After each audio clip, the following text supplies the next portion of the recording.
तो यार अब तक सिंचन के 30 से भी ज्यादा मूवीज आ चुके हैं, जिन सभी में हमारा हीरो तो फिक्स होता है, लेकिन विलन्स हमेशा चेंज होते रहते हैं। तो चलो आज उन्हीं विलन्स की एक रैंकिंग निकालते हैं और जानते हैं सिंचन के टॉप 10 मोस्ट पावरफुल विलन्स के बारे में। Number 10 Matinga from Crayon Shinchan Roar Kasukabe Animal Kingdom. भाई ये बंदा लिटरली मूवी में पहले तो ये सिटी का मेयर बनकर सभी को एनवायरमेंट के प्रति लेक्चर दे रहा था, लेकिन जैसे जैसे मूवी आगे बढ़ती है हमें पता चलता है कि इसका प्लान तो कुछ और ही था। ये बंदा लिटरली अपने एक स्पेशल दवाई से सभी इंसानों को जानवर में बदलना चाह रहा था ताकि फिर से अर्थ पर हरियाली वापस आ जाए। लेकिन फिर जब सिंचन और फैमिली ने इसको एहसास दिलाया कि अबे ढक्कन, हमें आखिर अर्थ पर हरियाली क्यों चाहिए, ताकि हमारे बच्चों को आगे चलकर कोई दिक्कत न हो, लेकिन अगर बड़े ही जानवर बन जाएंगे तो उनका फ्यूचर तो शुरू होने से पहले ही खत्म हो जाएगा। अगर इसके पावर्स की बात करें तो ये किसी भी जानवर में बदल सकता था और ऊपर से इसका मेन जानवर एक फ्लाइंग बीस्ट था जो कि उड़ने के साथ अपने मुंह से आग भी निकालता था। मूवी में इसको इतना भी खतरनाक नहीं दिखाया जाता है क्योंकि ये कहीं न कहीं एक अच्छे कॉज के लिए खड़ा था, इसलिए मूवी के लास्ट में ये विलन गिरी को छोड़कर एक अच्छा इंसान बन जाता है। लेकिन नंबर 9 पर जो विलन है वो तो एक्चुअली मूवी का स्टार्टिंग में एक हीरो थी। नंबर 9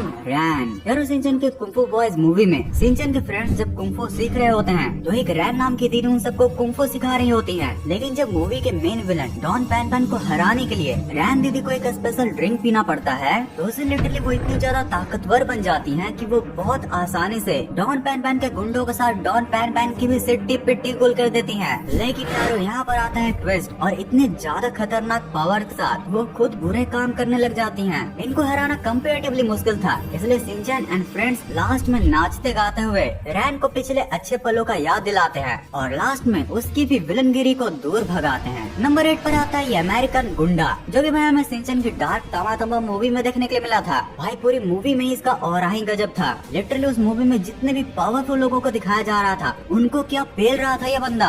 ऐसा लग रहा था कि ये कोई अलग ही एलियन या फिर रोबोट हो। ये भाई साहब किसी के भी मूवमेंट्स को पहले ही डिटेक्ट कर लेते थे, जिससे कि ये सभी पर ही इजिली डोमिनेट भी कर रहे थे। भाई मैं इसके पावर्स का ज्यादा बखान नहीं करूंगा, बट यार जिसने भी ये मूवी देखी है उसको पता होगा कि एनिमेटर्स ने इसको लिटरली यहाँ जिगा चैट का जीजा बना दिया था। Number 7 mister smelly. सिंचन की युनको काइज एम्बिशन वाली मूवी में जो मेन विलन युनको कोसाई उर्फ मिस्टर स्मेली को दिखाया गया है, भाई उसका तो पूरा प्लॉट लाइन ही माइंड ब्लोन कर देने वाला था। मतलब जरा तुम खुद सोचो कि तुम्हारे घर पर अगर कभी फ्यूचर के एक टाइम पेट्रोल पुलिस आए और वो तुम्हें कई सालों पहले पास्ट में ले जाए, जहाँ तुम न जाने कितने ही तरह के मैजिक देखते हो। लाइक कभी किसी इंसान को जानवर में बदल दिया जा रहा है, तो कभी कोई अपना सेफ शिफ्टिंग का पावर यूज करके कुछ भी बन जा रहा है, और इन सब को पार करते हुए जब फाइनली तुम मेन विलन से बैटल करते हो और उसे हरा भी देते हो, तो तुम्हें पता चलता है ये सारा जादू करने वाला आखिर ये मेन विलन पास्ट का कोई जादूगर नहीं बल्कि फ्यूचर का कोई सतरंगा साइंटिस्ट है, जो कि ये सारे जादू अपने फ्यूचरिस्टिक गैजेट्स की मदद से कर रहा था। मतलब साइंस प्लस मैजिक एक साथ, वो भी प्रेजेंट पास्ट फ्यूचर तीनों वाली एक ही टाइमलाइन में। लिटरली अगर तुमने सिंचन की ये वाली मिस्टर स्मेली की मूवी नहीं देखी है तो पक्का से देखना, क्योंकि अब तक मैंने इसमें जितनी भी पावर्स बताई है उसके साथ इसमें लास्ट में एक बहुत ही एपिक बैटल भी है, जिसमें कि भाई लिटरली 2 जायंट रोबोट्स आपस में लड़ते हैं, जिसमें सिंचन अपने क्वांटम रोबोट की मदद लेता है। Number 6 paradise king. ओके तो नंबर 7 का विलन तो हमारा मॉडर्न फ्यूचरिस्टिक विलन था, लेकिन जरा सोचो उस विलन के बारे में जो दूर कहीं जंगलों में बसा होता है, जिसे martial arts, taekwondo, judo, karate, fight का ऐसा नॉलेज होता है कि वो लिटरली सभी चिंपैंजीज, मंकीज एंड गोरिल्लास को हराकर उनका किंग बन गया था।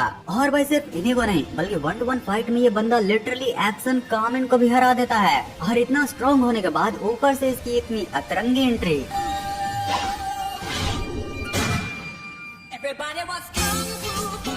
भाई इसके पास लिटरली डिस्को डांसर के साथ सुपर ह्यूमन फिजिकल स्ट्रेंथ और एरियल कॉम्बैट ग्लाइडर भी था, जो कि इसको मंकीज की आर्मी के साथ बहुत ही अच्छे विलन की रैंकिंग देता है। Number 5 white anaconda from Shinchan बुरी बुरी किंगडम मूवी। ओके भाई तो कोई भी विलन कितना भी मसल मैन हो या फिर फिजिकल स्ट्रेंथ में टॉप नॉच हो, वो हमेशा ही माइंड कंट्रोल और इल्यूजन के सामने हार ही जाता है। अगर तुमने शिनचैन की 1994 की movie the hidden treasure of बुरी बुरी किंगडम देखी होगी तो तुम्हें पता होगा कि इसमें दिखाया गया मेन विलन व्हाइट एनाकोंडा कितना ही ज्यादा मैनिपुलेटिव था। लाइक इसके पास नॉर्मल विलन्स के जैसा एक गैंग थी, लेकिन उसी गैंग में था एक व्हाइट एनाकोंडा जो कि सिंचन के लिए न जाने कितना ही बड़ा सरदर्द बन चुका था। ऊपर से इसी मूवी में अगर तुम्हें याद होगा तो ये दोगला जिन भी बाहर आता है, जिसे जब ये मेन विलन पावर्स मांगता है कि मैं दुनिया का सबसे ताकतवर व्यक्ति बन जाऊं, तो वो जिन लिटरली उसमें मर्ज होकर एक ब्लैक एनाकोंडा डेविल बन जाता है, जिसकी पावर्स का तो भाई कोई मैच ही नहीं था। वो तो लास्ट में सिंचन की सूझबूझ और थोड़ा सा लक से सिंचन उस विलन को जिन के साथ ही जमीन में गिन देता है। वरना भाई इसकी शक्ल देखकर ही तुम्हें पता चल गया होगा कि अगर ये थोड़ी देर और टिक जाता तो फिर न जाने क्या क्या हो सकता था। पर चलो ठीक है, ये जो भी था, जितना भी पावरफुल था,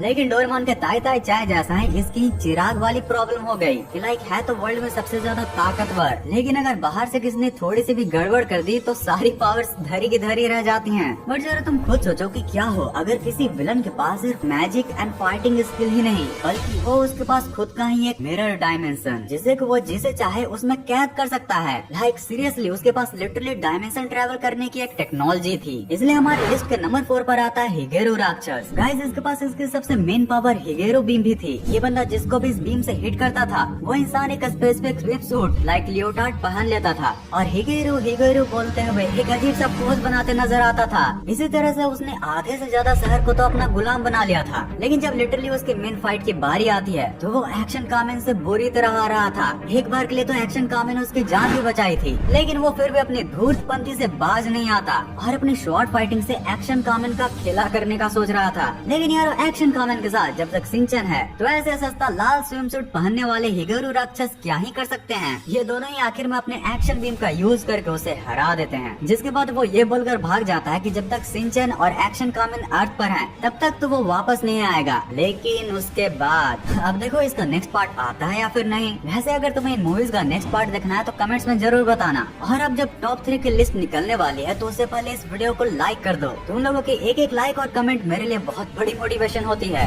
ओके तो इसी नोट के साथ बढ़ते हैं टॉप 3 पर। Number 3 Jintaro from the robot dad movie. Jintaro जो कि किसी को भी रोबोट में बदल सकता था, उसकी पावर्स और स्टोरी काफी यूनिक है। लाइक भाई इसका सबसे मेन और ही तो ये था कि इसने लिटरली उस रोबोट को बनाया था जो कि हिरोशी जैसे रोबोट को भी इजिली कंट्रोल कर सकता था। लाइक अगर तुम्हें नहीं पता तो जब मूवी में हिरोशी रोबोट बनते हैं तो उनके पास न जाने कितनी सारी पावर्स आ जाती हैं, like rocket punch, multi tool arms, flight, super strength and speed. और इतने पावर्स के बावजूद भी वो मुच्छड़ रोबोट इन्हें कंट्रोल कर लेता है। मूवी की शुरुआत में जिंटारो छुप कर रहता है और तेकेंजी वही मुच्छों वाला स्ट्रिक्ट रोबोट उसको आगे मेन विलन के तौर पर रखता है। यूँ तो तेकेंजी के पास भी काफी पावर्स थी, पर फिर भी जब मूवी धीरे धीरे आगे बढ़ती है तो हमें पता चलता है कि वो मुच्छड़ को बनाने वाला कोई और अलग ही सीक्रेट विलन है। ये बंदे के पास इतना स्किल और दिमाग था कि ये किसी को भी रोबोट में बदल सकता था, इवन इंसानों को भी। साथ ही में जब फाइनल बैटल होती है तो ये बंदा एक जाइंट बैटल रोबोट बना देता है जो कि कंस्ट्रक्शन मशीन जैसा बना था, मतलब कि बहुत ही ज्यादा ताकतवर था। पर भाई कोई कितना भी चालू हो उसे आखिर में हमेशा सिंचन के सामने आलू ही बनना पड़ता है। एंड इस मूवी के लास्ट में उसका भी हो जाता है खिला खलास। लेकिन जो हमारी लिस्ट पर नंबर 2 पर विलन है, एक्चुअली एक नहीं बल्कि जुड़वा विलन्स हैं। उनके पावर्स तो लिटरली उनके लुक जैसा थोड़ा सा फनी और बहुत ज्यादा क्रीपी दिखाई गई थी। Number 2 Makao and Joma from Hinderland movie. ये टकलो जादुई जुड़वा सिंचन के मूवीज के one of the most memorable और फनी विलन्स हैं। ये दोनों दरअसल पावरफुल विचेस या बोलो मैजिशियंस थे, इसलिए इनकी पावर्स भी काफी यूनिक और मैजिक बेस्ड थी। लाइक सबसे पहले डार्क मैजिक ट्रांसफॉर्मेशन। उनकी सबसे बड़ी पावर थी लोगों को पपेट्स यानी कि कठपुतलियों में बदल देना। उन्होंने तो सिंचन के मॉम और डैड को भी डॉल्स में बदल दिया था। ऊपर से वो किसी भी चीज को इजिली मैजिक से मैनिपुलेट भी कर सकते थे। वहीं दूसरा था बैलेट स्टाइल फाइटिंग। मकाओ और जोमा नॉर्मल लड़ाई नहीं करते थे, वो लिटरली बैले डांस करते हुए फाइट करते थे। वो अपने डांस मूव्स को यूज करके अटैक्स को डॉज करते और कभी कभी तो हवा में ही उड़ने लगते थे। भाई वो दोनों ही काफी फ्लेक्सिबल थे, जिससे कि उन्हें पकड़ना काफी इम्पॉसिबल सा लगता था। और मैंने इम्पॉसिबल सा क्यों बोला उसका भी एक रीजन है, और वो है इम्यूनिटी एंड डॉल बॉडी। असल में वो इंसान थे ही नहीं बल्कि इंचांटेड डॉल्स यानी कि जादुई गुड्डे थे।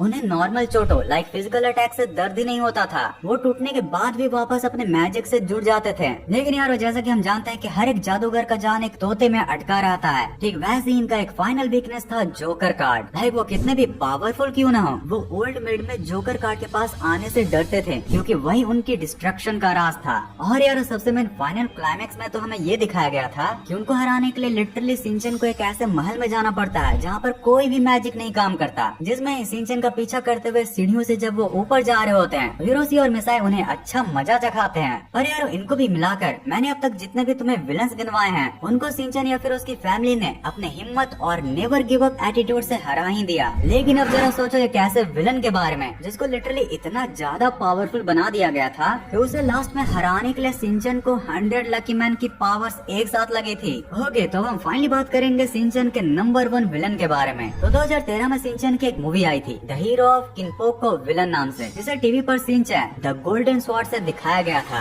और जिसे हमें डॉन कुराई का डार्क भी दिखाया गया था। डार्क यूँ तो आधा व्हाइट और आधा ही डार्क था, लेकिन उसकी पावर्स डार्क प्रो मैक्स थी। सबसे पहले तो वो एनिमल ड्रैगन फॉर्म में बदल सकता था। डार्क की सबसे बड़ी पावर ये थी कि वो एक जायंट ड्रैगन या फिर बीस्ट में बदल सकता था और मूवी के क्लाइमेक्स में भी वो अपने ह्यूमन फॉर्म से एक बड़े से मॉन्स्टर में बदल जाता है। वहीं दूसरा था डार्क मैजिक एंड पेट्रिफिकेशन। उसके पास लिटरली काफी पावरफुल डार्क मैजिक था। वो लोगों को आराम से पत्थर में भी बदल सकता था। वो पूरी अर्थ में अंधेरा फैला रहा होता है ताकि इंसानों की दुनिया को भी डॉन कुराई जैसा डार्क बना दिया जाए। उसका तीसरा और एक अमेजिंग पावर था डिसेप्शन। उसने अपने मिनियंस जैसे पुरीरिन का यूज करके सिंचन को धोखा दिया था। इस कॉपी मैजिक की वजह से सिंचन असली और नकली में फर्क ही नहीं कर पा रहा था। लेकिन भाई अगर इसके पास इतने ही सारे पावर्स थे और ये इतना ही ज्यादा पावरफुल था तो ये हारा कैसे? भाई इसलिए तो मैंने स्टार्टिंग में बोला था कि सिंचन को 100 लकी मैन्स की लक की पावर लगी थी। एक्चुअली सिंचन को लकली जो गोल्डन स्वॉर्ड मार्केट में मिली थी, डार्क से फाइट करते हुए सिंचन उसका बहुत ही स्मार्टली यूज करता है, जिसे डार्क के दोनों ही फॉर्म्स आपस में खुद को ही मार देते हैं।